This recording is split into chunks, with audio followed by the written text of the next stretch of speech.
I'm Beth Cohn. I'm an attorney at Jaburg Wilk, and I work in the area of business transactions. What people need to do first is to determine whether they have a buyer for their business. And a lot of times they'll come in and they'll say, I want to sell my business, and I'll say, who are you going to sell it to? And they don't really have an idea of how to go about finding a buyer.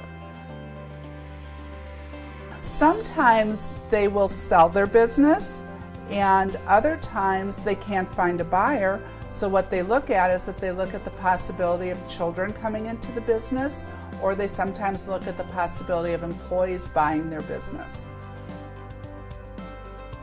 Sometimes what they'll do when they're transferring to their children is that they may sell interests in the business to their children, and what the parents will do is that they will decrease their own compensation so that what they're getting is payments for their business interests instead of getting paid salary.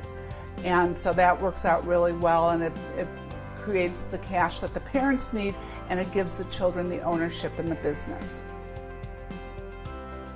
The two choices is to try to find a buyer during their lifetime so that they can at least get the liquidity from the business and enjoy that part of their efforts and labor, or they have to, after they die, it's sometimes very difficult to sell the business, because when the key person dies, a lot of times the value of the business goes down significantly.